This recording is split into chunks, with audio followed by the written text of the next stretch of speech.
I imagine all cities, they're all unique, but LA is particularly strange. You see celebrities, that's always weird, like getting cut off by an Olsen twin. It's fun to live somewhere where people go as tourists, and I get to kind of like experience that. And frankly, it's way better to see it from a bike than it is to see it from a tour bus or a rental car.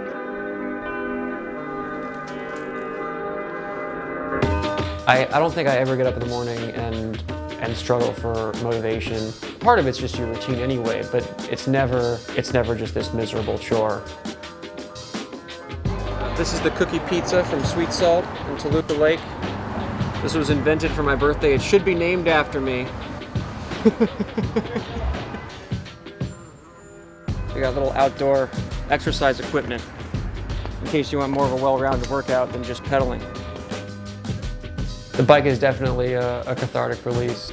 It causes the pain, and then it takes it away. If I have to get my car fixed or do some obnoxious errand in the morning, I'll do that first, and the bike is sort of the way I unwind from whatever work is. And it's ironic that the bike part is actually what my job is, but I kind of need that to unwind from just the daily life work. Flat tire's never good news, but if you're gonna get one, try and do it right here. Griffith Observatory is over here, and then Hollywood sign, all that land, that's the ocean over yonder. Look at that guy. I think cycling and anything else in life, there's some luck involved, and then there's if you're working towards something, you'll eventually get it. I'd started riding. I showed some promise, I had some talent, I had a few good results, but the situation that I was in, the end of my first year racing, I had kind of just started moving up the ranks, and I had like a couple decent national results, but the only person who noticed that I was possibly talented was a guy who happened to be directing a pro team that just started up.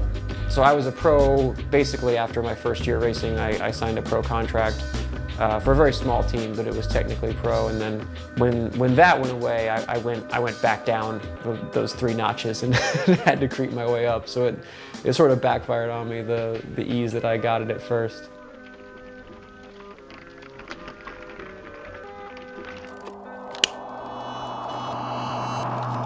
I think you have to find the humor in anything you do. Man, like if you get stressed about bike racing, like honestly, you think about it, like what's less important than like who pedals faster than who else? Like we're doing it for us, and if you're gonna get too miserable about it, then you kind of have no business in the sport. This is a chocolate chip cookie from the Stone House in Agora Hills, California. Now note the amount of the ratio of chocolate chip to dough. It's pretty good.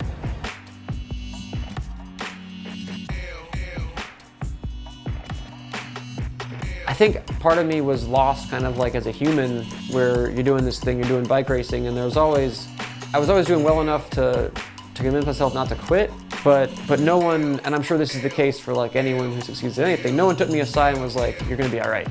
Like there's this weird uncertainty, and I guess that's part of what makes you hungry.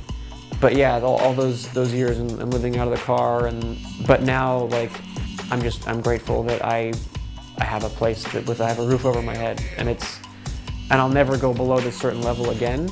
Maybe bike racing taught me to find security in nothing. I think the book helped me actually to look at cycling in the bigger picture and appreciate it more. There was a lot of complaining. The main reason I wrote it was I wanted people to know how hard it was. You see a lot of people like saying, oh, I'm gonna be a pro cyclist, and it's like, well, here's what you're actually in for. From writing it, I definitely ended up appreciating what I do more, and now I take that into every training ride.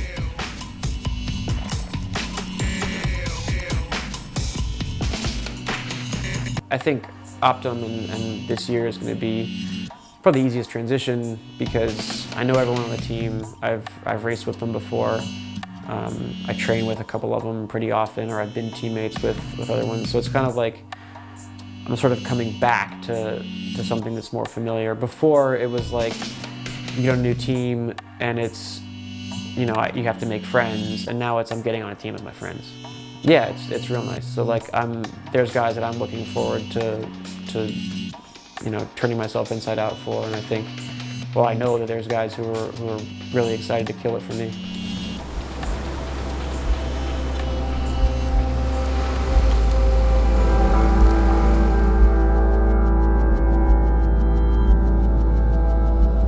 If someone says, hey, I was watching when you won this race, that was awesome, like that feels good. But if someone says, hey, I read your book and like it meant a lot to me, because one is just like how hard I pedaled, and the other is kind of like they sort of know who I am. My calling is some combination of winning races and letting people live through that experience of being a pro and telling that story of what it's like and who have you touched.